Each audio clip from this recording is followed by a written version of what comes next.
So also, just in line with that, masks must be worn to and from training. And once we start playing at this stage, for anyone that's 12 years and over, so you wear it to and from the ground. So the only time that you take the mask off is when you're actually on the field participating. So whether you're batting, bowling and fielding, now you can, if you choose, continue to wear your mask, but it's not compulsory to wear your mask while you're playing. If you are out umpiring at square leg or central umpiring, you must wear the mask. So the only time that the mask is not worn is when you're actually on the ground participating. So that doesn't count if you're having a bit of a shadow bat or anything like that. It's actually while you're on the ground participating and actually in the game, and same at training. So once you leave the arena, the mask goes back on. So we've set up QR codes. So it's similar to what hospitality industry have done. And thanks to Mick for getting this all organised for us. The QR codes, we've got these books for each of the COVID officers. I've got the QR code on the front of the book, as well as there'll be QR codes around the facility. So there'll be some on the windows of the facility and some up at the nets. So it's just important that when you arrive to the ground, you've got to scan in. So it's just a matter of putting your phone on photo and taking a photo of, or holding your camera on that, and then it will lead you through to the link. Yep, that's it. It'll lead you through to the link where you just enter your name, and I think it's about the name and address or something, or name and phone number. Name, phone number. I don't think it wants an address. No, it and doesn't. it doesn't actually. It doesn't actually record your. Sorry. So that the place that does it is independent.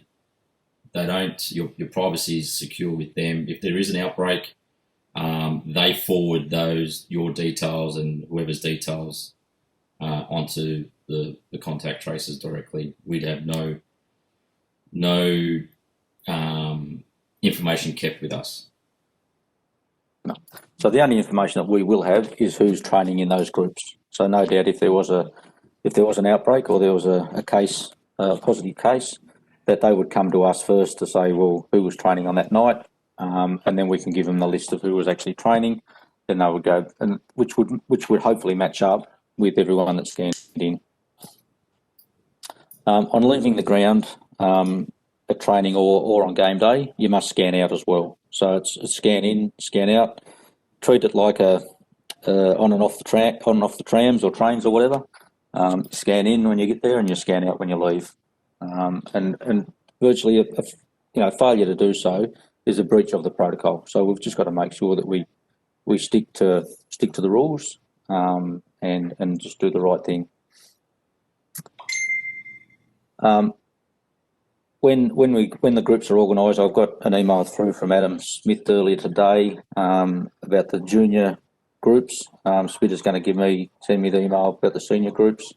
Mel, once she gets organised, I reckon, with the ladies, she'll send me through the groups and the groups that they'll train in.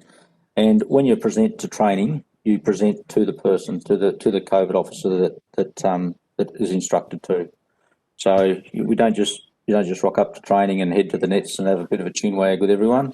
You go to the person that is designated to report to. It's not unfortunately, at this point in time, there's not the social aspect of it, but we just got to make sure that we do the right thing and move to the person that you're instructed to move to. As I said, there'll be no socialising on arriving to the ground or at the completion of the session. So unfortunately, it's just a matter of you come to train, you come dressed in your gear, you train, you scan in, you scan out, and you go home. So it's not ideal, but if we want to play cricket, that's what we've got to do.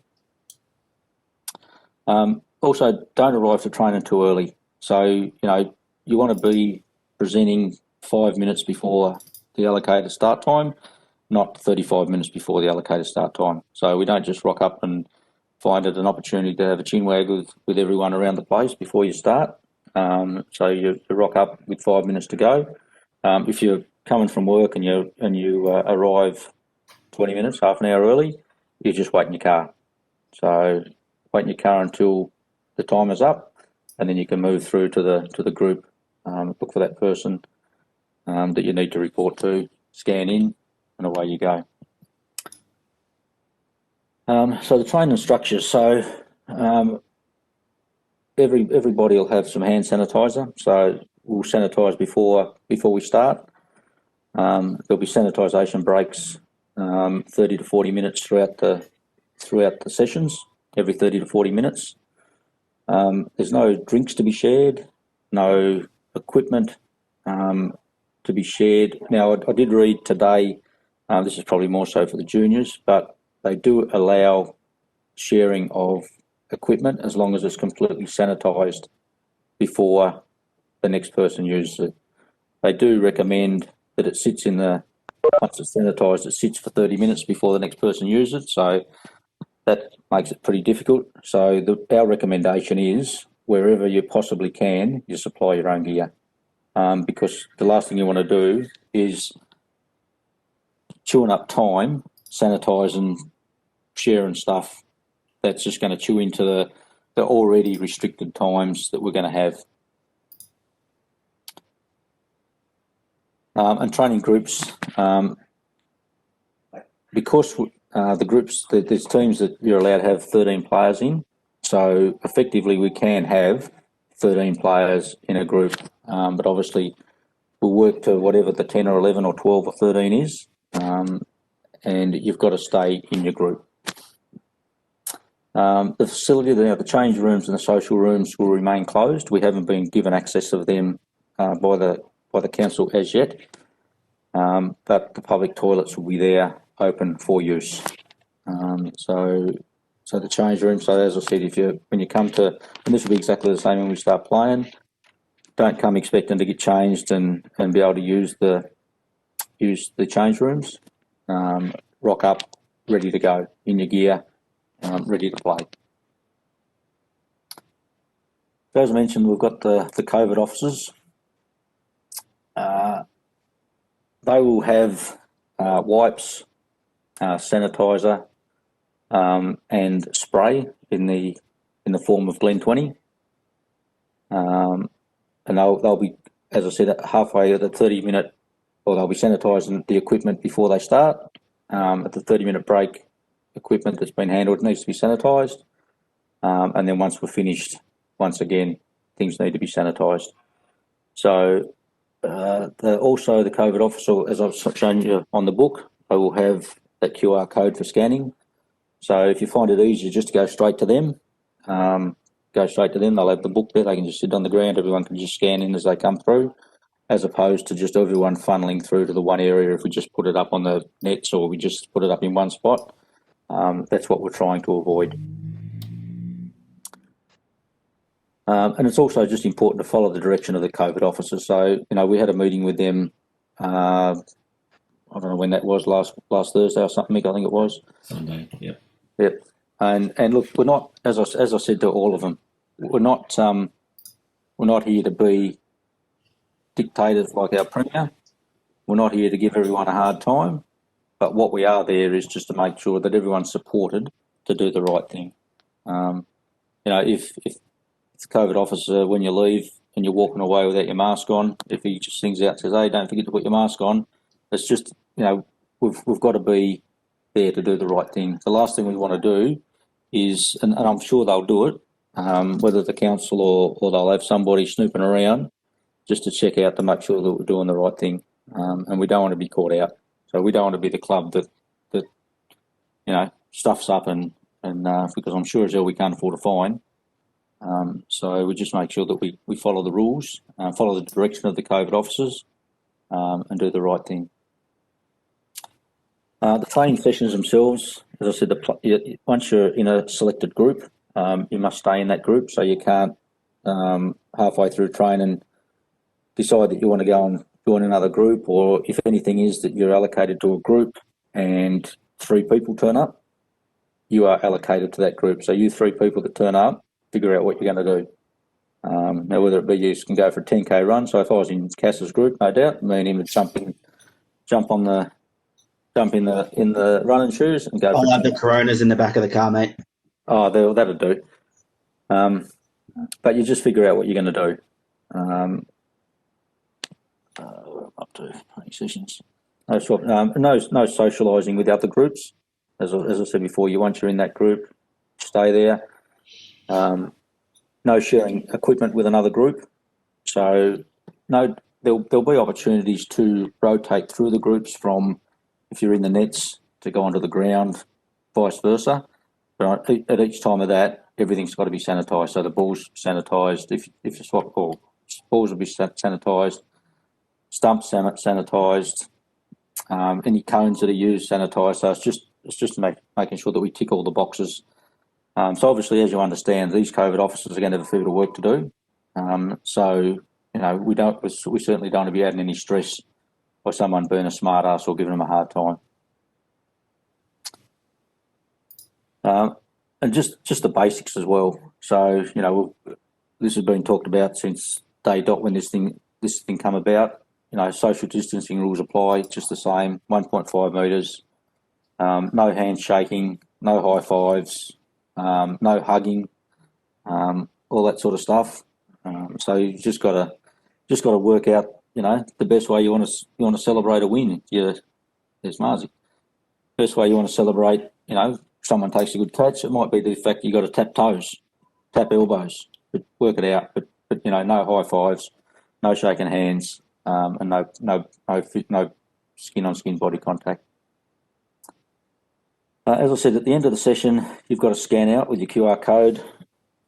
And I'm sorry I'm harping on it, but I think that this socialising and the mixing part is really important. So when you do finish training, you're in your group, say goodbye to the guys.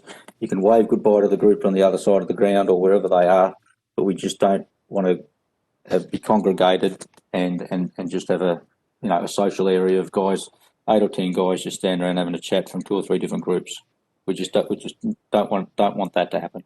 Yeah, can I just say there, Colonel, that this is primarily for the first couple of weeks before, hopefully, fingers crossed, that we move to, I think it's the next stage, which is 50, if I'm correct, and that potentially might be the 8th. So we're just going to do the right thing for 2 weeks, and it's probably 2-3 training sessions, if that. Yeah. But I think if we start off on the right foot, whatever restrictions are eased and whatever we move back to, we're going to be grateful for, and we're already set a good precedent and a good example and that of what we've got to do. So as I said, we don't want to just rock up and think, well, we've only got 2 weeks of this, so bugger it, I'm just going to do what I want. That's not going to work. So we've just got to toe the line for those couple of weeks. And as I said, at the end of the session, all the gear's got to be sanitised before it's put away. Everyone can sanitise their hands. Like there'll be plenty of bottles of that laying around. The COVID officers have all got that. And just, sanitise your hands. A lot of people carry their own as well. But so let's make sure that we do look after ourselves throughout this whole process. Something that was, I think, is probably pretty important because of the whole moving beast of this thing, is our refund policy. So I'll talk about the juniors at their junior one tomorrow night. But for the seniors, so based on starting on the 14th of November, the association plans on getting 2 full rounds in, and the 1-day comp starts the week later, or I think it was a week later. They'll get pretty much 2 full rounds in. So if for the senior men and the ladies for that matter, if we have 7 games or less, and for the ladies it'll be if they end up playing 10 games, or they haven't actually set the roster for the ladies as yet. So if they play 10 games, it'll be 5 games or less, so it'll be half the season or less. You'll be entitled to a refund, and that'll be for the senior men $100, and for the ladies it'll be $70. So that's where we're at. So once we kick over that second half, so if once we get into 8 games, 9 games, that'll be considered the second half of the year, and from that point on, there'll be no refund. So, and I know we, would love to be able to give more back, but we, as a club, we have costs that we can't avoid. The council hasn't been kind enough to us to drop any of our council fees, so we've still got that. We've still got, a liquor licence to pay. We've got insurance that we've got to cover, and all those, balls that we've got to buy, so, and all that sort of thing. I've bought, just for everyone's useless information, I've purchased enough balls to get us through the first half of the year. So, if we don't need to buy any more after that, if things go pear-shaped and the season gets called off, well, we haven't, expended ourselves on that. Obviously, we still had to purchase a certain amount of uniform, and all that sort of thing. So there's a lot of costs there that are just fixed costs that we need to cover. And I think the refund of the $100. Now, with that refund, you have a couple of options. You can get it back as the money. You can have it as credit for the next year, or you can, if you are in a position of generosity, you can actually put it through as a donation to the club, and then we can give you a receipt for that as a donation. I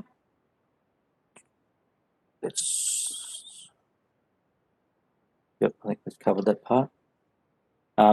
Sorry, there is only another bit to that. So those amount of games are only if they are affected by COVID.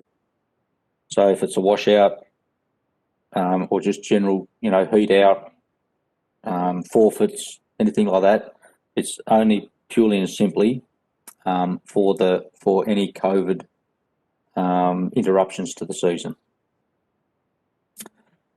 As far as the game's rules go, I'm going to sort of leave that really to the coaches and the captains to make sure that we're across all those rules, and pretty much without going into it, because I want us to start practicing those as of training, because the habit of wiping your brow and wiping the sweat on the ball, or spitting on the ball, or licking the ball, or whatever you want to do to try and shine it, we just can't do it.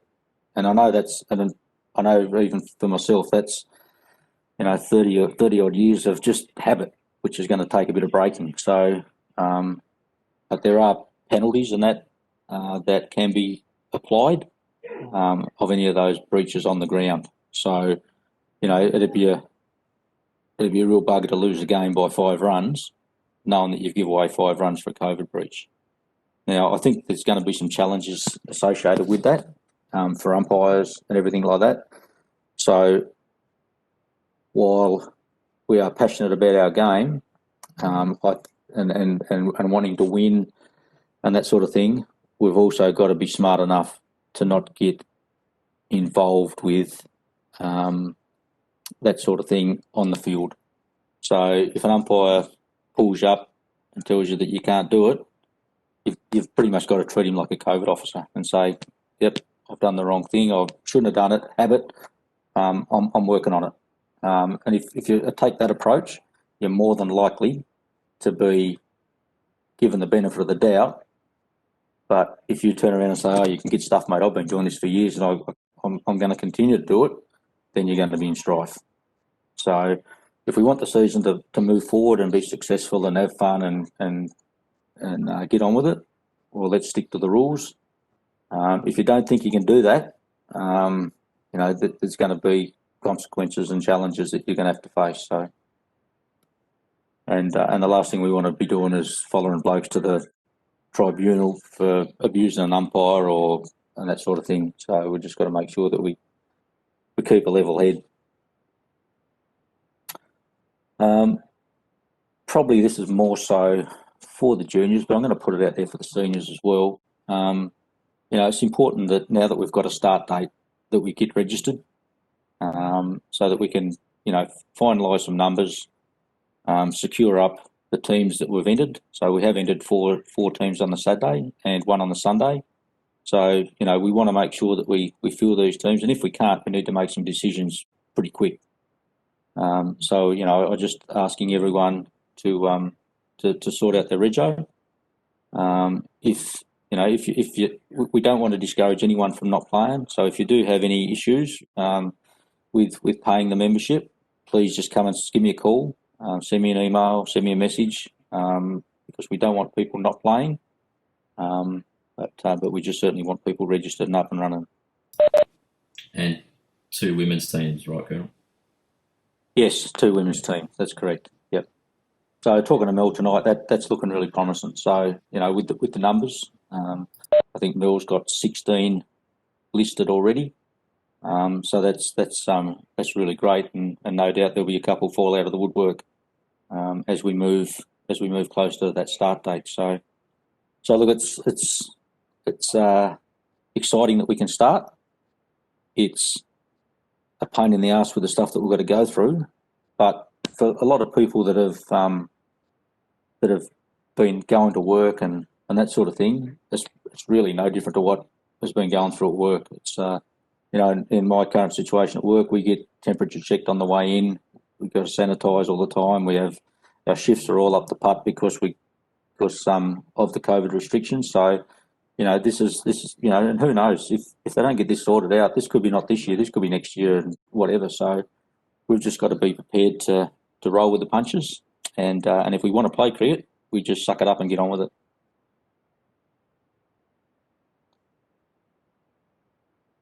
I'll start going through the questions, Mick. If there's I've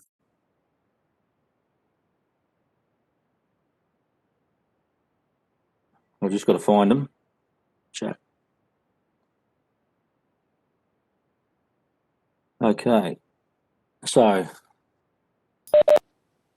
when does the women's season start? Yep. Do you want me to I can share what the association sent us today. Can we see that? Yep. So Saturday 2-day men's competition. So that's the traditional 2-day men's competition, which this year will be a 1-day competition. Starts on the 14th.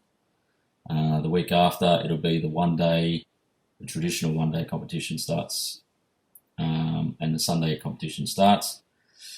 The girls' 10s, 14s start on the 23rd. So this has all been changed as of 4:30 today, I think it was. 5:15. Yeah, something like that. Originally, everyone was meant to start on the 14th of that week, but now this has been thrown at us. Interesting one is obviously the juniors now, 10s, 12s, 14s, 16s, boys and the women, senior women, 2 weeks later. And I'm guessing this is on the back of the fact that some clubs haven't got their shit together. So that was that one. So the women's question is the 29th of November. Yep. And it was interesting the reason the women's T20 comp was pushed out. There was an email come out from the association, I think it was yesterday or the day before, correct me if I'm wrong, wanting to know whether there was any teams having trouble with ladies, and they was there to help if you was having trouble getting the ladies to play. So to me that sounded like they were, and there was a lot of other clubs that was probably hanging off trying to build their numbers to put their teams in for this year. Unfortunately, we're organised and ready to go, sort of thing. But there's a lot of other clubs that are not. So, another question there from Bree. Do we get new pants? Do women get new pants? Yeah. So every returning senior player gets one piece of apparel. So it can be whatever you require. So if you need new pants, if you need a new shirt, that's there for you to get, and that's pretty much how it'll be as we move forward. Because we've got our same playing tops and same apparel, we'll have that same design for hopefully the next few years. So that's and that was the reason behind it. So we can actually provide that to everyone each year as a part of their membership for one new playing piece of apparel. So one year you might be white shirt, might be buggered, and the next year you might need a new pair of pants. Or we have, as hopefully next year when we play 2 days, we've got the white pants now. So anyone that wants a new pair of pants or wants something that might not necessarily be their current lot of playing gear, it might be they might want a set of the Birdside white pants. So that's where that's at. When will training groups get announced? Well, I think Spitter was organising the men's. Do you want me to share the training schedule that we've worked on? Yeah, I think we can. Okay. I think I've got that here too somewhere. So there was a fair bit of work went into trying to get everyone training because of the restrictions and everything that we have. So we can see that.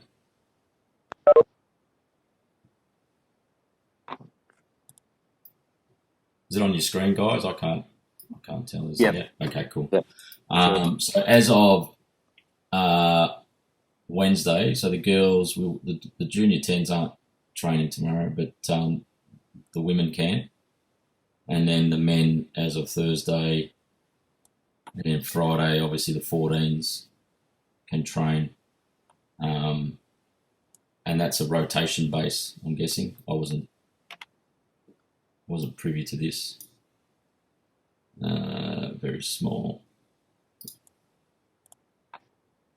Yeah, so the grounds, obviously they've locked in the grounds for the first session, who will be going where, but then it'll be up to the people training on that night to rotate through, whether it be each week, to share the nets, share which grounds you'll train on, and that sort of thing. And obviously, as we said, this is only for a couple of weeks, so hopefully, in that next couple of weeks when we're able to train in groups, up to 50, well, that'll change the whole dynamic of our training session. So this is only a mud map for the first 2 weeks, and then we'll be able to recheck this to be able to hopefully train a couple of nights a week, because once we move into playing Saturdays, obviously for the senior men and the ladies and that sort of thing, we want to be able to train on particular nights, and then the juniors will fall in around that as well. So if you can just see, there's a half-hour gap between the training sessions from 5 o'clock to 6:30, and then there's a half-hour gap between 6:30 and 7 for the next session to begin. That's there for a reason, because we need to obviously get rid of you and then sanitize any equipment that's there as well. So typically training session, I think there was a question there that was asked, how long do they run for? It runs for about an hour and a half. But you turn up when you need to start training, ready to go, and then you leave once training's finished. So there's no hanging around, like Colonel said. Yeah.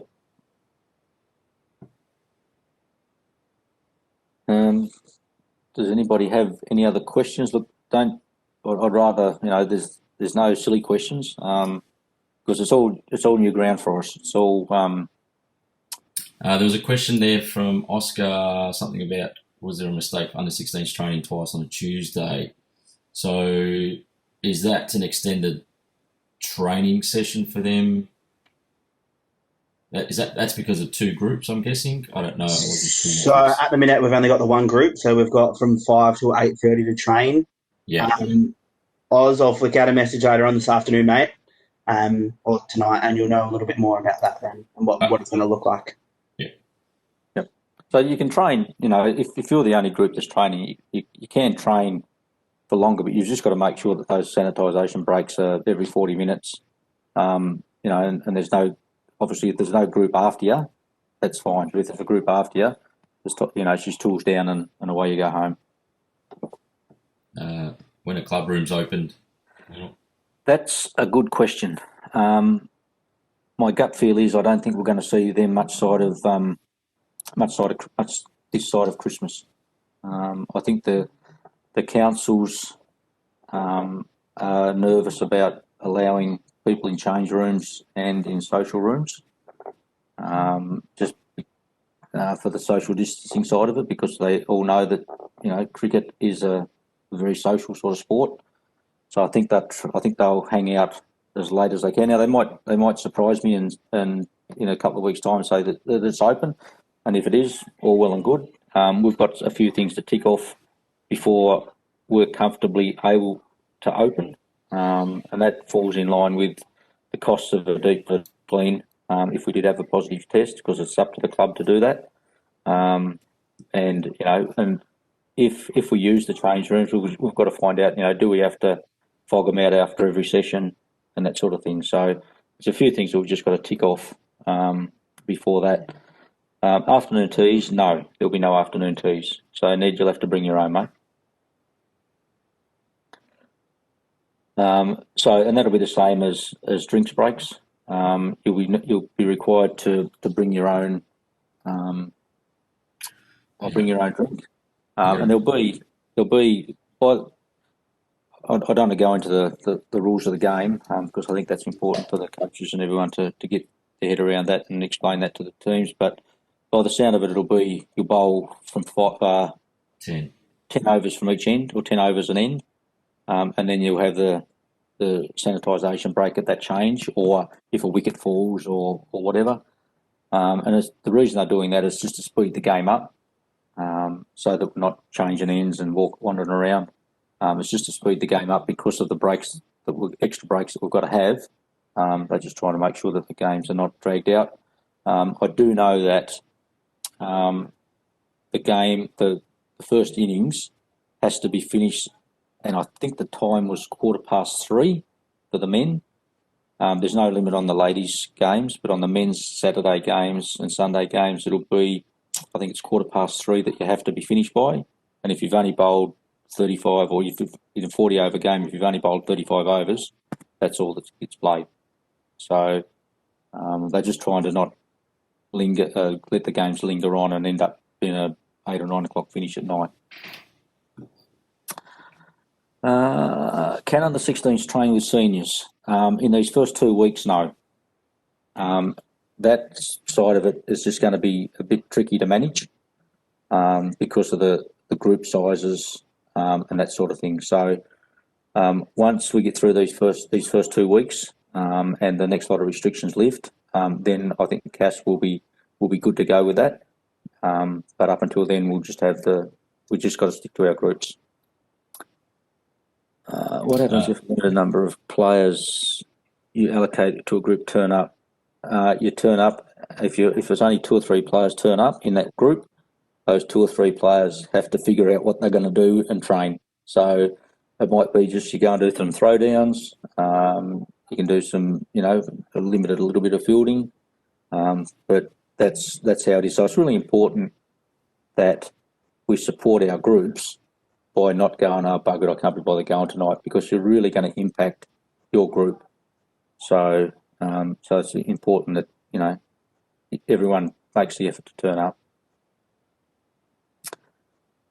So we can come to the games fully ready to play. Yep, that's right. So you turn up in your gear, ready to go. And once again, it's, if we're starting at, if the ladies are starting at, I think, 12 o'clock or 1 o'clock, you turn up in time for your warm-up and to set the ground up, and then away you go. So, the seniors, if there's no point turning up at 11 o'clock, you turn up at a bit before 12 probably to set the ground up and do your warm-up, and away you go. So because there's nothing that, there's no cordial to get ready.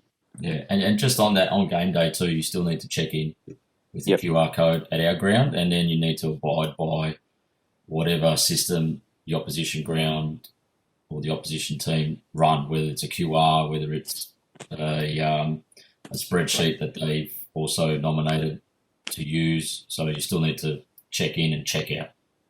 Yep. Good question about the match fees. The match fees won't be $15. They'll be brought back to 10 for this year, being the fact that there's no afternoon tea. So obviously we still need to cover the cost of the umpire. if we've got one.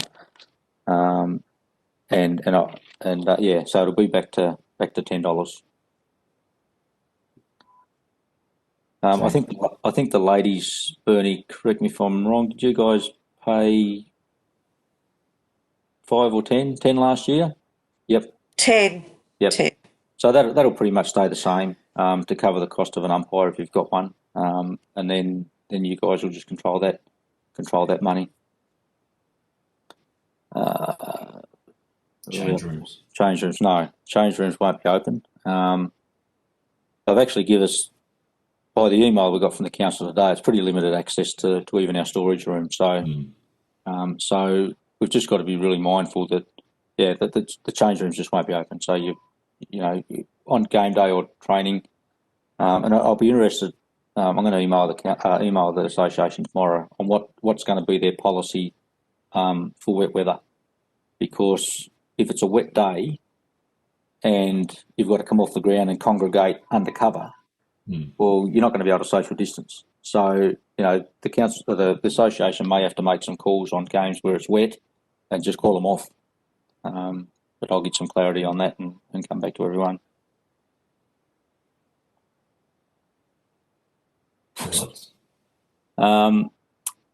Toilets, yep. So we'll only have the public toilets available. Drinks after the game outside. At this point in time, no, because that's, unless things change, that is socialising. So they want us to come to the ground, play and leave. But look, that could possibly change. We do with our liquor licence. Once we get the okay to be able to use the facility and we don't have to come and play and leave, there might be an opportunity for us, because currently our point of sale is in the rooms, and we might be able to get a kiosk set up, like a wet area bar set up in our lock-up. So that's something that we're looking at moving down the track. Bowling machine will be pretty tricky for the first couple of weeks, because you're going to be full-time sanitising the balls.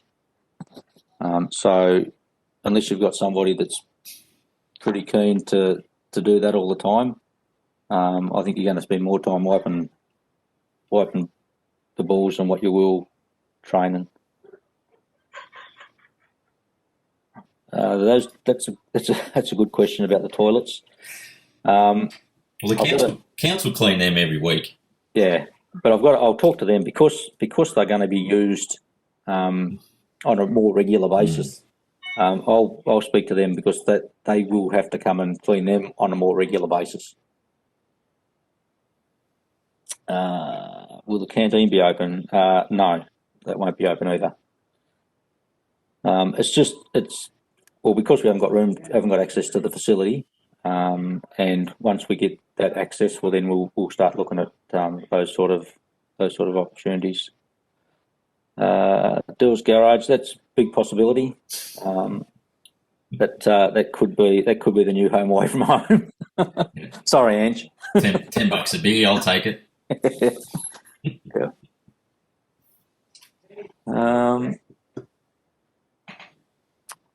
That's about got them covered, I think.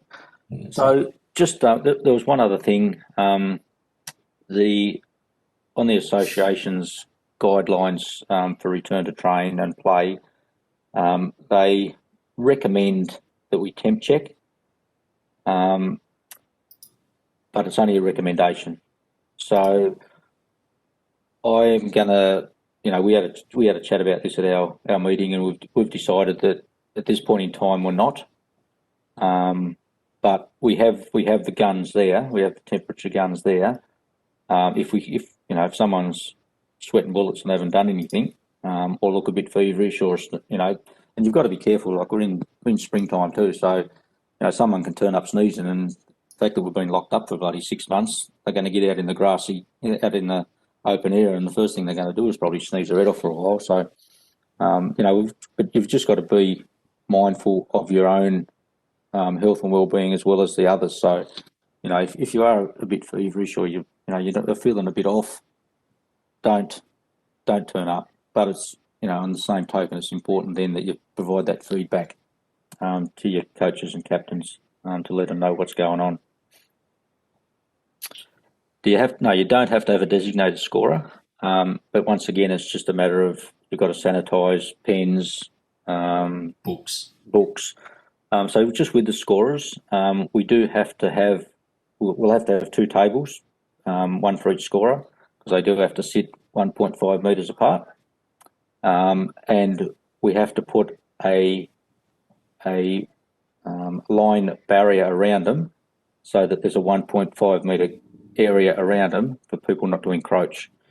Now, the one thing that they haven't thought of, and they've encouraged everyone to make sure they keep their scoreboards up, but it's pretty much going to have to be the scorer that does the scoreboard, because unless you've got somebody there that is going to do it for a period of time, because every time you handle a number, you've effectively got to sanitise it. So I honestly don't know how that will play out. So they can't have all these strict protocols for all these other things and then just let anyone go and do the scoreboard. So that's something that needs a bit of clarity around. Whilst we're on that, I know it's probably part of the rules as well, but there'll be marks behind the umpire. So for when you're bowling, there'll be a circle that. So basically, the umpire is not holding your hat, your glasses, your jumper. There's an area behind the umpire that'll be a metre in radius or diameter. That is where you put your gear. So just on game day, just keep an eye on that. But I'm sure the captains will be a bit more thorough when they get a chance to chat to you.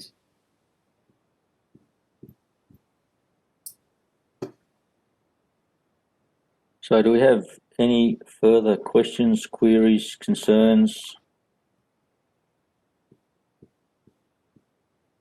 Look, I think it's pretty exciting that we can start. I think everyone will be looking forward to getting out, catching up, having a bit of a hit, getting on with training.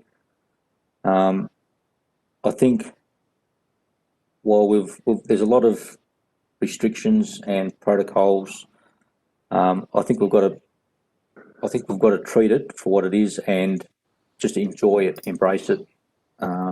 It's an opportunity to, as I said, to train with your mates, have a bit of fun again. Because believe you me, there hasn't been a whole lot of bloody fun the last 6 months. So let's make the most of the opportunity that we have got. Because if there was an outbreak at any it doesn't have to be our club, at any club or even within the community where the numbers spike again, no doubt cricket, sport, etc. is probably going to be the first thing, as long as, along with, the hospitality and all that sort of shit, that'll be the first thing they'll jump on again. So, and that's only my personal view, but I think as long as we can do our bit and try and get through it, make it last for as long as we can, and hopefully get through the year, and have a bit of fun, and it could be the making of a club, and it can also be, if once there's any fragments and people want to do their own thing, it can also bugger things up for everyone too. So.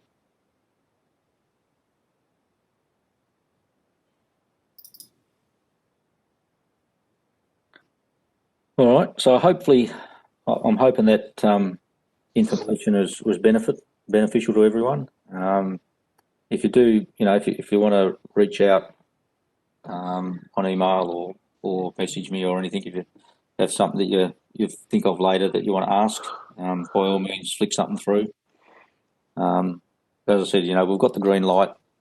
Let's make the most of it.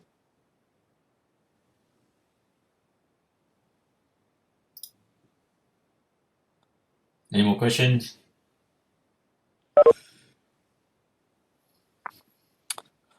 Alrighty. All right. Well, if Bernie, can you just stay online just for 2 minutes? Bernie and Daz. But if that's everyone's got everything covered, I hope I'll give you as much information as we can. Really look forward to seeing everyone. It'll be bloody good to see everyone again, and be able to, get out and about. So, thanks again for jumping on, and I look forward to seeing you down there in the next few days. Just a question, Colonel. Yeah. What's it go with? Obviously, there's going to be times when we're going to forget and celebrate a wicket. What's the go there? And slip spacings. Is there anything on that? No. There's nothing on that at all. No. So celebration, you're not allowed to. So you have to just, wave your hands around and pretend. But you're not meant to come in and, give each other high fives and hugs and kisses and slaps on the arse. So it's a matter of just, awkwardly celebrate. Yeah, they're not going to.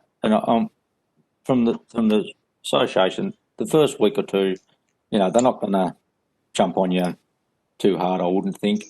As long as you're trying to do the right thing, and they understand that, as I said to one of the questions that I asked, you've got a 35-degree day and you've got a fast bowler walking back to the mark, he's just going to go like that, isn't he, to wipe the sweat off his eyes. So, where does that stand? And they said, he's got to carry a hanky with him.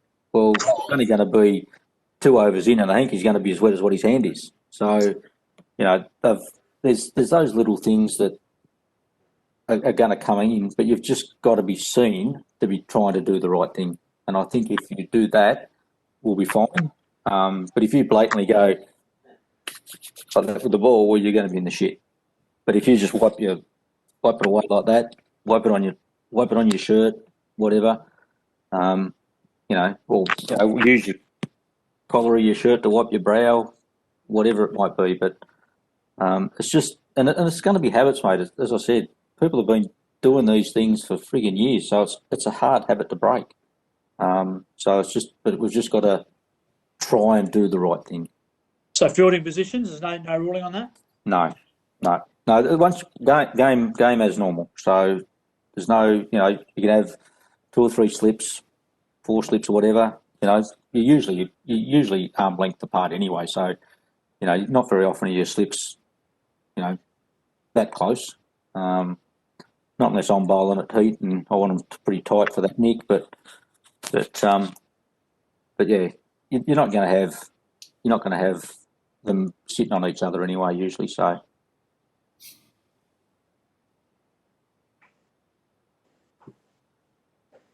But anyway, if that's it, thanks everyone for your time. I didn't want it to drag on for too long. I think it was important just to get the message out there. We'll actually, once we do the junior one tomorrow night, we'll get this up on our Facebook page for everyone just to have a look over. As I said, if you've got any questions later on, just flick us a message and we'll do our best to deal with it. All right. Thank you very much. Thanks, do I have to attend the junior one tomorrow night as well, or it's pretty much because how it'll be at work, and if I come to training, then I'll be cutting it fine for time. Yeah, it's pretty much the same, Bree. Beautiful. I'll be reading it off the same sheet. All right, then I don't need to come. Yep. The only problem is, Bree, we're releasing what training section that the kids are in tomorrow night. Can you just tell Howard? Yeah. Yeah, as long as one of yours is on there, just so that we can release all the groups and all that sort of information tomorrow night. He'll be at work. And she's training. If I come to training, then I'm not going to get home in time. Okay. All right, yeah, between us, Friday night.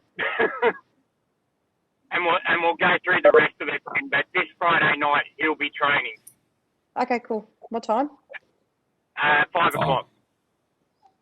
All right, cool. All right. No worries. Done. Easy, thanks. Thanks, everyone. Thank you.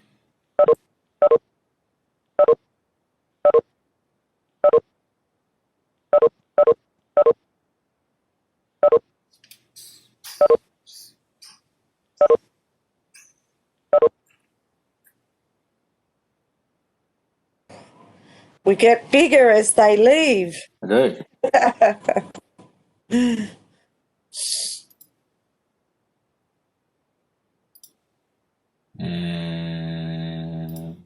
Can you kick him out? I don't know how to kick him out. Yeah, pass him out. Bye-bye, Charlie. Bye-bye, Aaron. Log off, please. In the dots in the bottom there, next to the share button, Michael, I think you can kick them off that way. I like this video on participant. Yeah, you're gone.